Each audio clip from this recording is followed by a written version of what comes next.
ನಮ್ಮ ಸಮಾಜ ಸೇವಕರು, ಆತ್ಮೀಯರು ಮತ್ತು ನಮ್ಮ JDS ನಾಯಕರಾದ ಮಾನ್ಯ ಪ್ರಭಾಕರ್ ಅವರ 46ನೇ ಹುಟ್ಟುಹಬ್ಬದ ಶುಭಾಶಯಗಳನ್ನು ತಿಳಿಸ್ತೇನೆ.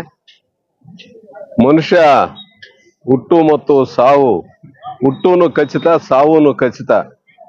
ಆದರೆ ಹುಟ್ಟು ಮತ್ತು ಸಾವಿನ ಮಧ್ಯೆ ನಾವೇನು ಸಮಾಜಕ್ಕೆ ಕೊಡುಗೆ ಕೊಡ್ತೇವೆ ಅದೇ ಉಳಿರ್ತಕ್ಕಂಥದ್ದು. ಅವ್ರು ಈಗ ನಾನು ನಮ್ಮ ಕಿರಿಯ ವಕೀಲರು ಈಗ ಹೇಳ್ತಾ ಇದ್ರು, ಪ್ರಭಾಕರ್ ಇದಕ್ಕೆ ಹೋಗ್ತಾ ಇದ್ದೀವಿ ಅಂದ್ರೆ ನಮ್ಮ ಅಸೋಸಿಯೇಷನ್ಗೆ ಒಂದು ಆಸನದ ವ್ಯವಸ್ಥೆಗಳನ್ನ ಮಾಡಿಕೊಟ್ಟಿದ್ದಾರೆ ಅಂತ ಹೇಳಿ ಗೊತ್ತಾಯ್ತು. ಅವರು ಅದು ಒಂದೇ ಅಲ್ಲ, ಸಮಾಜ ಸೇವಕರಲ್ಲಿ ಬಹಳಷ್ಟು ತೊಡಕೊಂಡಿದ್ದಾರೆ. ಅವರಿಗೆ, ಅವರ ಕುಟುಂಬಸ್ಥರಿಗೆ ನಾನು ಈ ಹುಟ್ಟುಹಬ್ಬದ ಸಮಯದಲ್ಲಿ ಶುಭಾಶಯಗಳನ್ನ ತಿಳಿಸಿ, ಅವರು 100 ವರ್ಷ ಚಿರಕಾಲ ಬಾಳಲಿ, ಅವರ ಸೇವೆ ಹೀಗೆ ಮುಂದುವರಲಿ ಸಮಾಜಕ್ಕೆ ಅಂತೇಳಿ ನಾನು ದೇವರಲ್ಲಿ ಹಾರೈಸ್ತೇನೆ.